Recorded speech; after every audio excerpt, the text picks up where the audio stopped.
push onye jee ka ịkwa anya na janglova ka ebe ị ga-akwụ ya kwa anyị abịarago ewo anyị abịarago anyị abịarago ewo anyị abịarago anyị bụ ndị Igbo ndị na-eme ịnyanga anyị abịarago anyị bụ ndị Igbo ndị na-eme ngala anyị abịarago wee na egwu a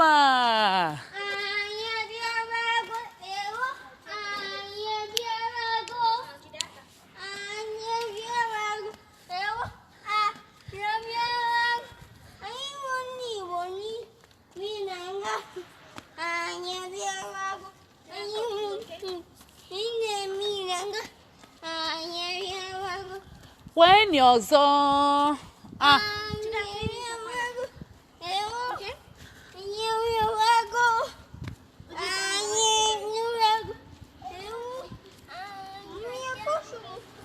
anyị bụ ndị Igbo ndị na-eme ịnyanga anyị abịarago anyị bụ ndị Igbo ndị na-eme ịnyanga anyị abịarago Igbo anyị abịa Biafra has come. Amen. Hello. Ndị Igbo anyị ekene unu. Anyị abịakwa ịsụ Igbo ọzọ. Anyị bịa create awareness. We are here to create awareness of upcoming class called Igbo Class World. We are about to start it. So this is the awareness. Invite everybody, tell everybody that Igbo Class World is coming soon to educate, to motivate, to promote Igbo language, promote the dying Igbo language, because we cannot fold our hands and watch our God-given beautiful language to die off, to fade away in this century. Please join us, like our Facebook page, share, comment, subscribe to our YouTube channel. We are using English to start for the benefit of those who don't know how to speak Igbo or who doesn't understand our language, so that they will know what we are about to do. Now we are switching over to our native language.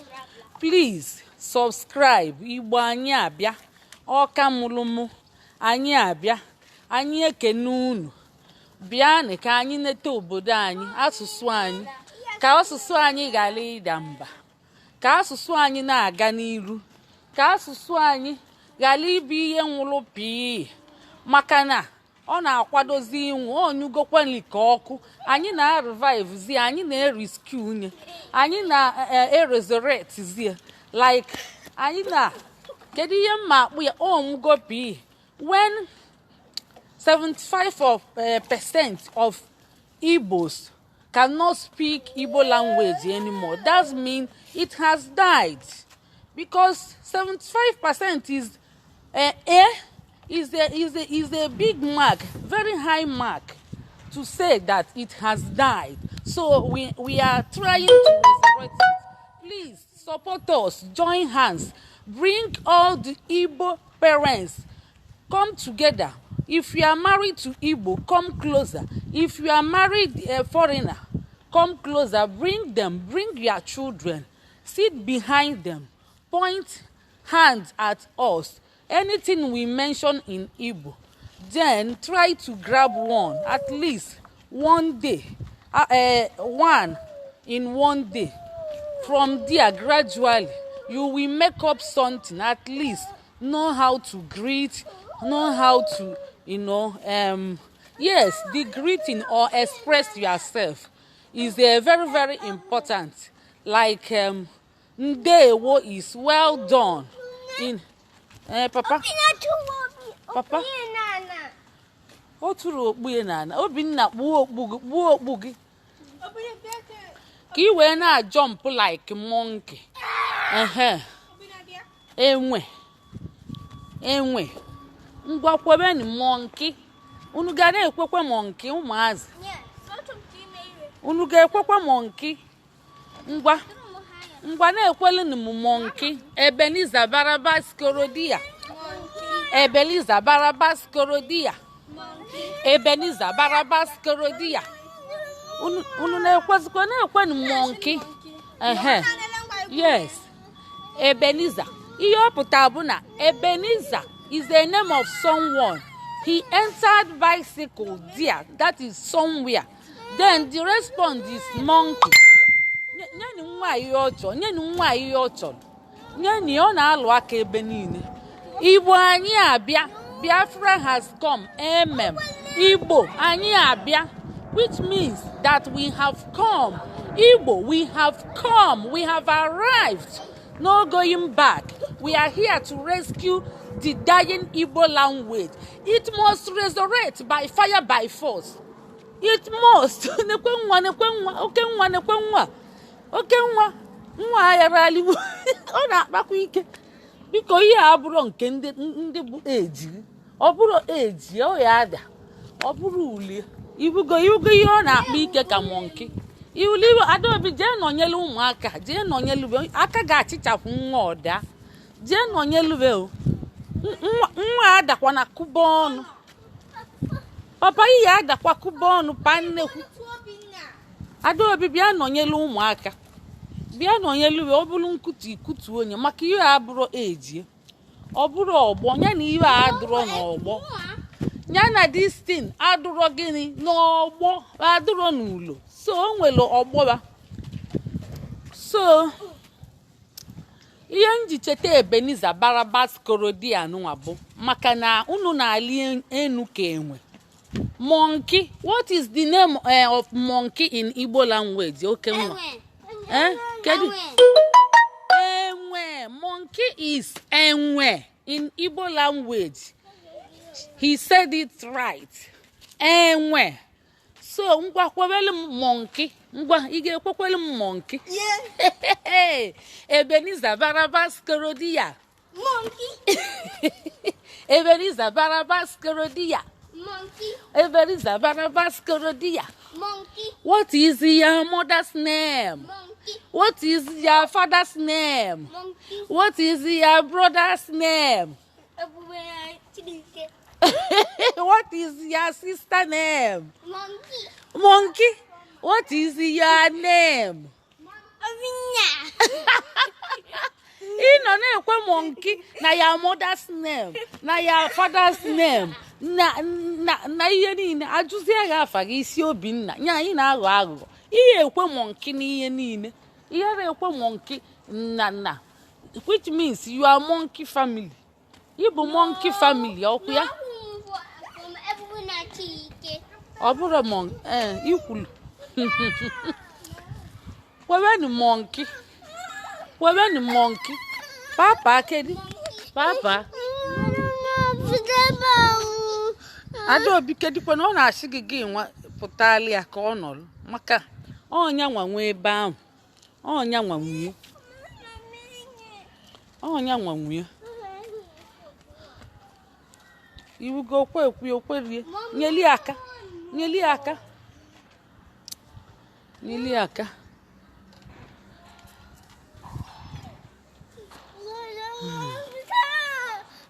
Adaobi pụtani ya ị na-emekwa ka obele nwa. Italia.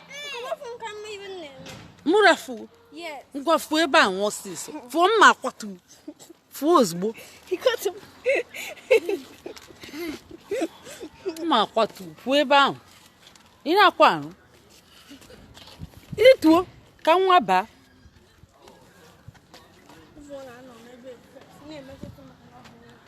Ibukwane nwa, ibu nwa. Kele bụ mama bụ nwa. Kele bụ mama bụ nwa. Mma we ejidete gị na-agagharị. Ibi zọkọli ebe ụmụazị gara obele nwa nekere obele nwa. Na obele nwa amụrụ ọrụ. Ebe ị ga-anọ jee na nke okenye nke a na-ali elu. So ụmụ ibe anyị na-akụziri ụmụ anyị ihe dị iche iche. Nya bụ ka unu bido kụzibelu ụmụ unu Igbo. Ọ dị mkpa na ndụ anyị. Igbo love themselves. and asụsụ anyị bara ulu onye ọbụla maara asụsụ ọ fụrụ nwanne ya sụbalị asụsụ ahụ and nwanne ya afụ ya feel at home feel joy imago nabata ya feel safe ọ bụrụ na ide feel safe isi na ịchọ ịnọrọ onwe gị chọrọ imekute wit ụmụ nwanne gị ịma na onye ahụ ya ajụba onwe ya ajụjụ o nwere ajụjụ onye ahụ ya aza o nwere ihe na-eme onye ahụ mmadụ aghọtara maka na a sị na ụmụ nnụnụ nwere ofu ụdị nku na-efekọ ọnụ and people na-speak with one voice and language is one of them is one of the people's value and if you lose your language you lose your identity. Chineke mere ka onye ọbụla nwee language makwa ihe o ji wee mee ka onye ọbụla nwee language so anyị na-create unu awareness na-agwa unu na mgbe na-adụrụ anya ebube chukwu ka ị na-ekwu ọ na-agbaghalị ka ihe na-emezi nwa Adaobi anyị na-create unu awareness na-agwa unu n'oge na-adụrụ anya na anyị ga-ebido Igbo world class Igbo anyị abịa Biafra has come amen and anyị na-agwakwa unu jisi ike support kwa Biafra freedom na ọ dịkwa mkpa ihe anyị ji ekwusi support ọ Biafra freedom bụ maka na ọ bụrụ na Biafra abịa ihe ọ ga-asọvụ erike ebe asụsụ anyị nọ ọ bụrụ na ị na-eme Igbo mgbe niile ihe Igbo na-amasị gị mana ihe Biafra ada amasị gị ịma na ị nara emetie ị ga na-eme Igbo emekwe Biafra and ị ga na-eme ka Biafra abịa maka Biafra abịa ọ ga-asọvụ nsogbu anyị na-enwe na asụsụ anyị ka o si ga-asọvụ ya bụ na ọ ga-eme emezite ana dị mma o nwere ka o si ga-agbalị obodo anyị bụ Biafra ya na Naịjirịa and ya na-adịrọ mma ka anyị ji apụ ije ka anyị jee chọọ ebe dị mma na-arụ ifuru ebe anyị na-enwere ọkụ mmiri ihe niile so obodo anyị dị mma emezite enyi onwe onye ka ga-achọkwa ịpụ ije mba anyị anọ n'ụlọ ndị be anyị na-eme like na fewegonu na onwere ihe dịzi n'obodo anyị onwere nke anyị chi so a na-agbakwuzi na-asakụlụ ndị ọcha ma ndị niile ma ndị ịmara ọbụgodi Ghana agbata obi anyị onwezi ebe akara obodo anyị mma so onye ọbụla na-agbapụ ndị ọbụla n'izu ije ka mmadụ ga-anọ wee na-eme Igbo a na-eme igwe ndị Igbo n'ebe niile igwe nke na Holland igwe nna n'obodo nke ọzọ igwe nna ndị bịa nwụcha ụmụ n'obodo oyibo ọ chọrọ arụ nsụkwa Igbo maka na ebe niile bụ oyibo ndị nne na nna ekwezikwa asụkwuru ụmụfe Igbo ndị Igbo asụrụ na-enye anyị nsogbu bụ si ndị nne na nna n'aka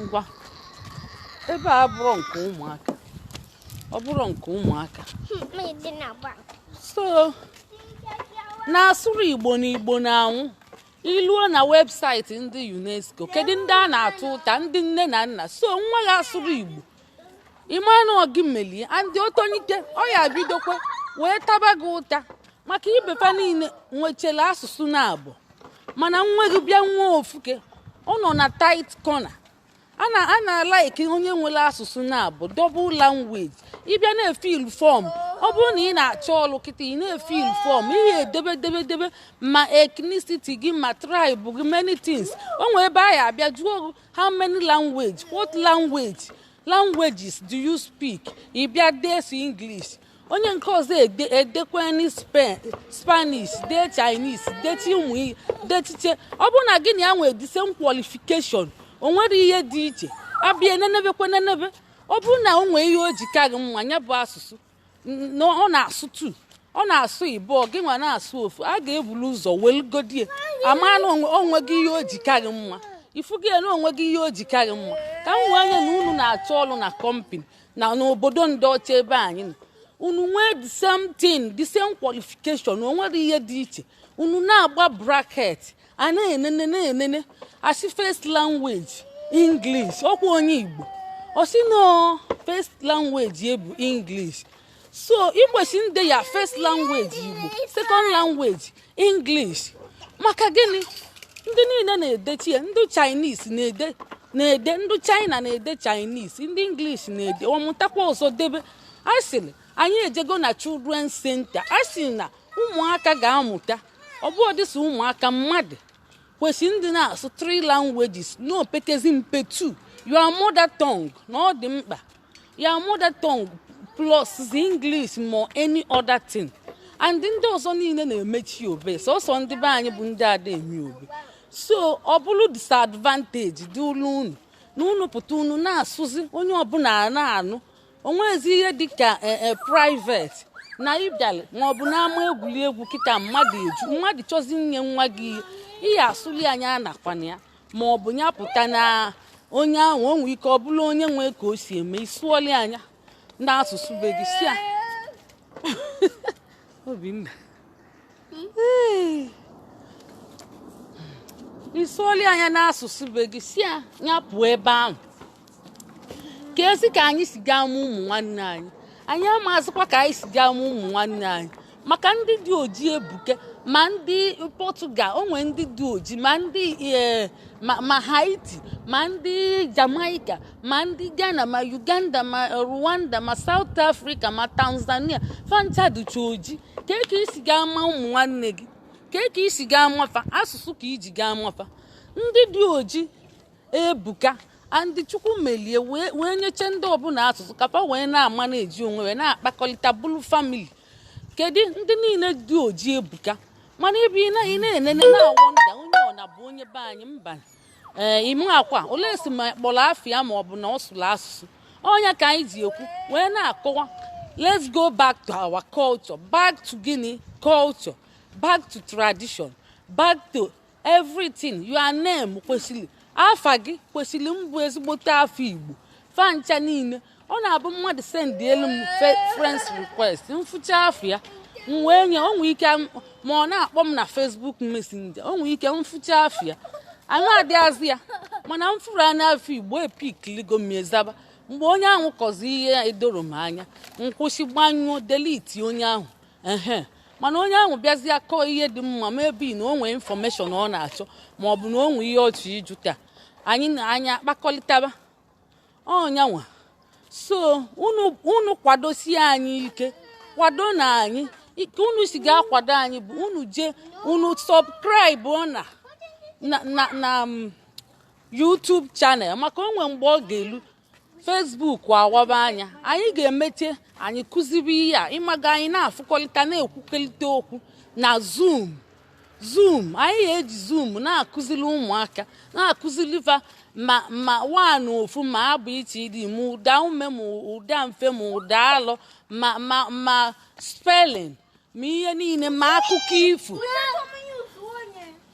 Anyị ga-emechi emebie anyị melidie ọga worldwide ebe onye anọ na ọbata osolo anyị wee na-amụ ka gịnị ka asụsụ anyị ghara ịna, maka na ọ bụ ihe jọgburu ude na-esigbuo nkakwụ na asụsụ anyị na kedụkwanụ nke anyị ji aka. Ọ bụrụ sayensị ka anyị ji aka, ọ bụrụ teknọlọji ka anyị ji aka. Ofu asụsụ Chukwu ji wee chọọ anyị mma, unu wee sizia ka o si one wee dana mmiri mbani. Anyị si gịnị mba ọma mme ọ yara ekwu omume.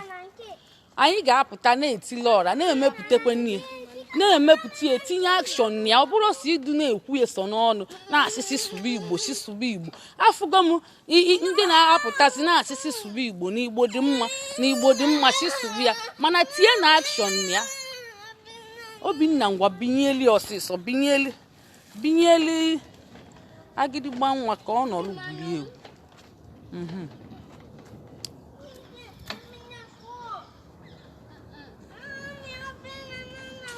Ihe eji nwayọọ chaalịa dị nwayọọ chaalịa.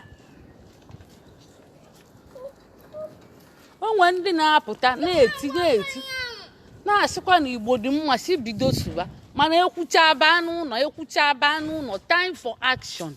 Anyị ga-emezi action ahụ, maka na ekwucha akapịaghị ya ọnụ. A si anyụcha akapịaghị ọnụ ọ bụla otoro. Anyị ga-akapịazi ya ọnụ. Onye ihe Igbo na-amasị ya gaba na awa YouTube channel Igbo anyị abịa. Igbo anyị abịa, Twitter Igbo anyị abịa, Instagram Igbo anyị abịa. Ọya anyị na-aza Igbo gịnị anyị abịa, anyị atandago. Ebe ọbụla ị nọ na-akụziri nwa gị na-asụ ya na-aga, nyadu proud afọ ojuju dị gị na ị na-asụbu unu edozi na-eme ifele na ọ bụrụ nna m ga anara emeghị ifele. Onye ọbụla nna m mụrụ ya ịpụta nnọọ papa gị amụcha gị ọbụgodi na ọdụ nha nha ọ papa gị ka ọ bụ ọgba nha nha papa gị ka ọ bụ mmekwerie kụzibelie ọnọdụ ka onye ọbụla asụsụ Igbo na-eme ifele ịma na ọ ga-adịna anyịnwu nne na nna ya, ọ ya adịna anyịnwu gịnị nne na nna ya ma asụsụ Igbo na-emeghị ifele ọnọdụ ka papa gị na mama gị nwụrụ.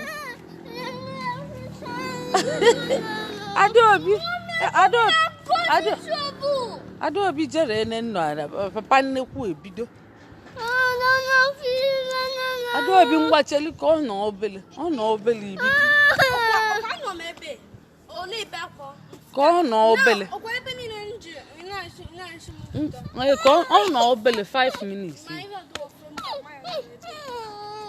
Ị ga-apụtali na ọnwa ka ọ bụ ịma na ọ na-enye nsogbu.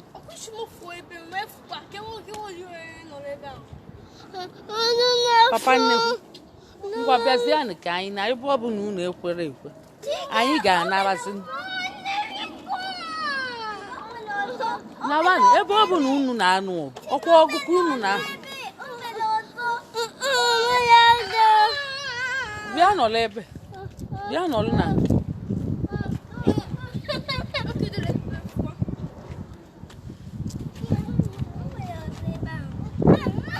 ngwa ka emesịanụ emecha anyị kwuo ọzọ maka ụmụazị ebidogo nsogbu ekwezi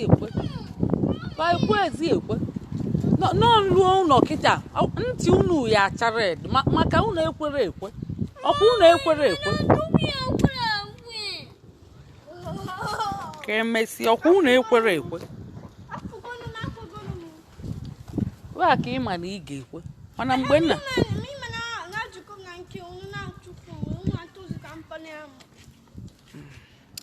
kịta ka ịma na ị ga-ekwe ịrụ amasịkwa m ihe nchọ ikwu. Ị mara na okwu mmadụ na-echefu okwu ọ chọọ ikwu echefu. Igbo anyị abịa, Biafra has come. Support ọnụ obodo anyị ịchọ ikwu okwu ngwa kwuo no. Subscribe to our YouTube channel. Abịa Igbo anyị abịa. Ọgwụcha ihe ịchọ nkwu. Osi unu subscribe to our YouTube channel na afịa bụ gịnị Igbo anyị abịa. Asịkwana unu subscribe unu jekwa search ya na jee na YouTube unu search ya type Igbo anyị abịa osenyitenu unu mark ya na subscribe mark ya na bell.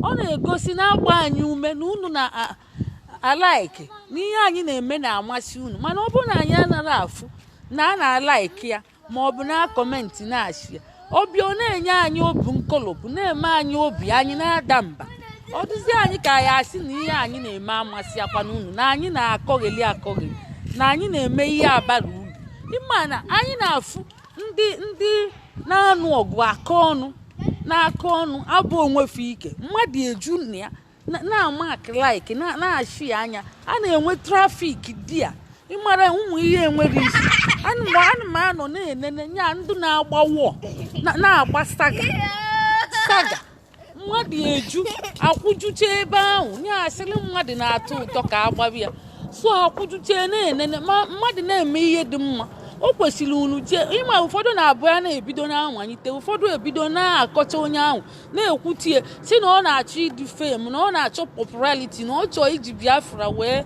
ligolu so onye na-eme ihe dị mma bịakwa asọpọtụ ya gbabi ya aja n'ukwu kwadobie ọ na-aligo onye nwa ka o ji gaa na-emekwe maka a sị na ete onye gburu ewu taa echi onye gburu ọkụkọ taa echi ogbukwa ewu unu na-akwado ya na-agbanyite ya aja n'ukwu na-egosi na ihe ọ na-eme na-amasị unu onye ahụ a na-emesizi ike mana ebe a na-agbanwe eme saga ka m na-afụ eluo 1 million eju ebe ahụ a na-eme saga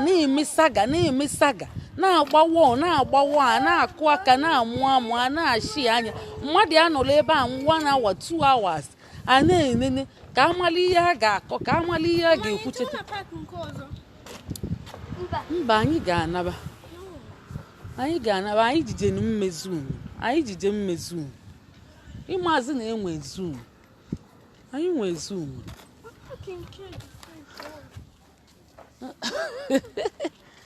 so onye ahụ ọ bụgodị na onye ọbụla na-eme ihe dị mma dịghị ka ọ dịghị mma a na-akwado ya mgbe ọ kpabazi agwa ọjọọ unu gbazialị ya ọsọ maka a sị na agadi nwaanyị akpaba agwa ọjọọ agbali ọsọ agadi nwaanyị akpaba agwa ọjọọ ọma akụọlụ ya mbamba agadi nwaanyị akpaba agwa ọjọọ ma eliele ya mbọmbọ mgbe onye ahụ mebezili agwa ọjọọ ahụ unu lielie mbọmbọ andị ebe ahụ a na-agbawo eme saga mpụtara n'anya ọ bụrụ saga nga iru a na-adị m anọ 1 minute mana ana m afụ ndị na-anọ 1 hour 2 3 na-enene ka e wee fụ akụkọ akọrọ akọchakwa na-eji ya ebukọp eji ekwena ya ebukọp. Back to native language sụba na Igbo anyị abịa anyị na-ekreti awareness Igbo anyị abịa Igbo gịnị anyị abịa. Be proud of who you are anywhere you are. Be proud. Speak your language. Speak it to your children anywhere you are. Ebe ọbụla ị nọ ị na-aga n'ụzọ ị na-eje afịa ị na-eje n'ụlọ akwụkwọ maka ndị niile na-asụ ya afụnụrụ m onye Hausa amara asụ Hausa afụnụrụ m onye Fulani amara asụ Fulani afụnụrụ m onye English amara asụ English ndị Britain afụnụrụ m onye China amara asụ China afụnụrụ m onye Italy amara asụ Italian afụnụrụ m onye Spain amara asụ gịnị Spanish n'ọsọsọ ndị Igbo ka m na-afụ in mass in quantum fa amara asụ Igbo ọ bụrụ ifele jọgbula onwe ya ọ wee bụrụ ihe a ga-aga anụ ewere akịlịka juo na ntị wee tufuo akịlịka wee kpuo alụ ihe bụ alụ si kwupụ ya akpụghị si rapụ a sịkwa na ekwughị ekwu mere okenye anụghị anụ mee ụmụaka ụmụ ndị nne na nna ndị Igbo unu akụziriri ụmụ unu Igbo ha tolite ha ga-ebuso unu agha si na unu lefa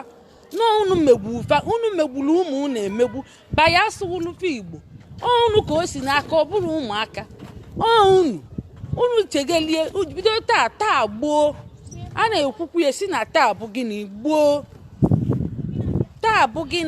gboo ọ dịba ekweleti maka na asịsị mebe something time to action ọkwa time action bụ ya si mee action by gịnị ime ka ụmụaka mụta Igbo ọ bụ ọkwasị ije na-akụzilifa nọọsụ sụrụ ya asụ ịkụziche ka ọ dịgodi n'leta ka taịm agagokwa zoom ahụ bịanụ ka anyị jee mee zoom ngwa ka emesịa na mgbe ọzọ anyị kwuo bye ka emesịa.